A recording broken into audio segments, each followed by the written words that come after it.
ఇంట్లో సంతోషం ఉంటుంది. కానీ ఏదైనా వస్తువు కొనాలన్నా, లేదు ఏదైనా తీసుకోవాలి అన్నా, డబ్బులు అంటే పిల్లలకి ఏదైనా ఇప్పిద్దాం అనేసినా, లేదు తినడానికి గూడా డబ్బులు లేని సిట్యుయేషన్ వస్తూ ఉంటుంది.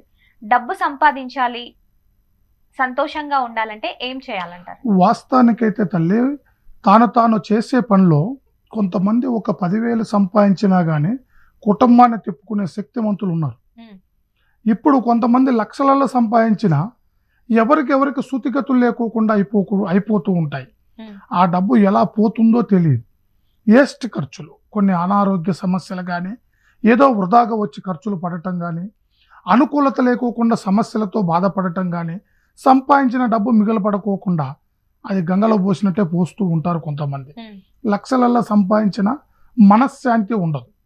అది ఎందువల్ల ఉండదు అనంటే వాళ్ళ నడవడి, వాళ్ళు నడిచే నడవడిలో, చేసే విధానంలో, నడిచే స్నేహంలో, వాళ్ళు నడవడి చేసే భవిష్యత్తులో కొన్ని అడ్డంకులు, హ్మ్. వాళ్ళ గ్రహస్థితిని బట్టి కొన్ని అవాంతరాలు కొన్ని ఏర్పడి వాళ్ళ జీవితాల్ని సతమతం చేస్తూ చిన్న చిన్న విషయాలకు కూడా రూ. 10 అయ్యే ఖర్చు రూ. 50 అయిపోతూ ఉంటుందన్నమాట.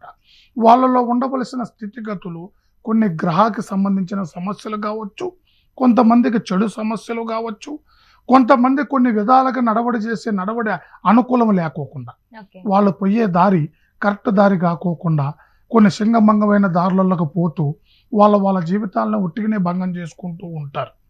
కొన్ని గ్రహస్థితులే వాళ్ళని ఇబ్బంది పెడుతూ ఉంటాయి. హ్మ్. ఆ గ్రహస్థితి ఒక్కొక్కరికి ఏ విధంగా ఉంది అనేదే మనం ముందు తెలుసుకోవాలి. హ్మ్. ఏ మనిషికి ఏ గ్రహస్థానం వస్తుంది, మన నవగ్రహాలలో ఏ మనిషి జాతకంలో ఏ జాతక స్థితిని బట్టి ఆ నవగ్రహాలు నడుస్తూ ఉన్నాయి. సూర్యస్థానంలో నడుస్తున్నాడా, చంద్రస్థానంలో నడుస్తున్నాడా, కుజస్థానంలో నడుస్తున్నాడా, హ్మ్. అలాగా మనకు వాటికి సంబంధించిన ఈ 9 నవగ్రహాలకు సంబంధించి ఏ గ్రహస్థితులు ఏ మనిషి నడుస్తున్నాడా అనేది మనం ముఖ్యంగా తెలుసుకోవాలి.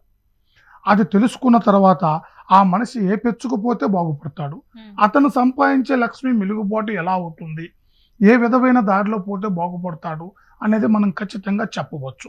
అతని పేరును బట్టి, ఫోటోను బట్టి, అతని జాతక చక్రం పుట్టిన జన్మనామాన్ని బట్టి, వాళ్ళ జీవిత చక్రంలో ఎలాంటి దారికి పోతే బాగుంటుందా అనేది మనం చక్కటి పరిష్కారాన్ని వాళ్ళకి అందించవచ్చమ్మా.